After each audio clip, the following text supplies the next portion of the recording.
Opening hook. Let us begin with a situation that many students have experienced. Imagine that tomorrow you have a mathematics exam. Everything may seem normal at first, and then suddenly one thought appears in your mind. I am going to fail. Notice what happens next. Very quickly, your body starts reacting. Your heart may beat faster. Your stomach may feel tight. Your confidence may drop. In just a few seconds, one thought can change how you feel. Now pause for a moment and ask an important question. Did you actually fail the exam at that moment? No, you did not. Nothing has happened yet except the appearance of a thought in your mind. This is the central idea of today's lesson. Many times, we react to thoughts as if they are facts, but a thought is not the same thing as reality. In this module, we will learn how to notice that difference clearly. That skill can help you stay calmer, think more clearly, and respond more wisely in stressful situations. Learning objectives. Now that we have seen how powerful a single thought can feel, let us look at what you will learn in this lesson. First, you will discover that everyone has thousands of thoughts every day. Thoughts are constantly moving through the mind. Some are helpful, some are unhelpful, and many simply come and go without much meaning. Second, you will understand that thoughts happen automatically. You do not choose every thought that appears. Just as sounds reach your ears without your permission, thoughts can arise in your mind on their own. This is a normal part of being human. Third, you will learn that thoughts influence emotions. What you think can affect how you feel. For example, a thought such as, I am not good enough, may bring sadness or anxiety, while a thought such as, I can handle this one step at a time, may create calm and confidence. These objectives are important because once you understand how thoughts work, you can begin to relate to them differently.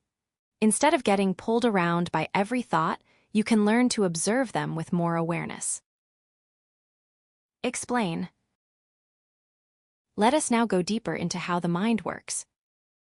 You can think of your brain as a storyteller. Every second, it creates stories, interpretations, predictions, and explanations about what is happening around you and inside you. It is always trying to make sense of the world. Sometimes these stories are useful. For example, if your brain reminds you that you have an assignment due tomorrow, that thought can help you prepare and stay organized. Sometimes these stories are inaccurate. For example, if a friend does not reply to your message right away, your brain may create the story, they are upset with me, even though there may be many other explanations. And sometimes the stories are completely imaginary. Your brain may predict a disaster that never happens.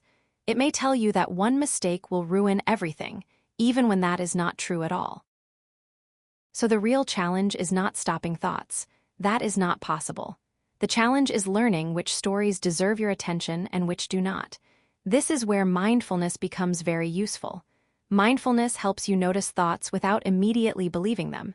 It gives you space to ask, is this thought true? Is it helpful? Do I need to act on it? This understanding builds directly on our earlier example about the exam.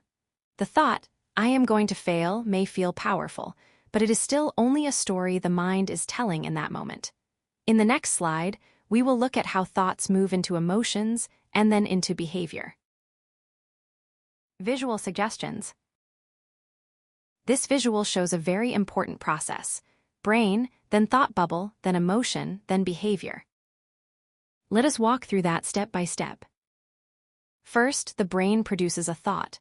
This thought may come automatically and very quickly. You may not even notice it at first. Next, that thought creates or influences an emotion. If the thought is negative, such as, I cannot do this, the emotion may be fear, stress, or discouragement.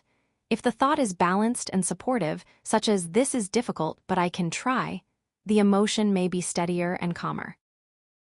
Then emotion affects behavior. If you feel anxious, you may avoid studying, give up quickly, or become upset. If you feel calm and confident, you may focus better, ask for help, and keep trying. This is why understanding thoughts is so powerful. Thoughts do not just stay in the mind. They can shape feelings, choices, and actions. When you become more aware of the first step, the thought, you have a better chance of changing what happens next. So this visual helps us see the chain clearly. Thought influences emotion, and emotion influences behavior. That is why learning to question thoughts is such an important life skill. Key takeaway. Let us end with the most important message of this lesson. Just because your brain thinks something does not make it true. This idea may sound simple, but it is very powerful. Your mind can produce worried thoughts, critical thoughts, fearful thoughts, and dramatic stories, but you do not have to accept every one of them as a fact. Remember the example from the beginning. The thought, "I am going to fail," felt real, and it created strong emotions. But the thought itself was not proof. It was only a mental event. As you continue practicing mindfulness, you will get better at noticing thoughts without getting trapped by them. You will begin to say, "This is a thought, not a fact." That small shift can help you become less reactive, more balanced, and more in control of your actions. In the lessons ahead, this understanding will help you build a healthier relationship with your mind. Instead of believing every story automatically, you will learn to observe, question, and choose your response more wisely.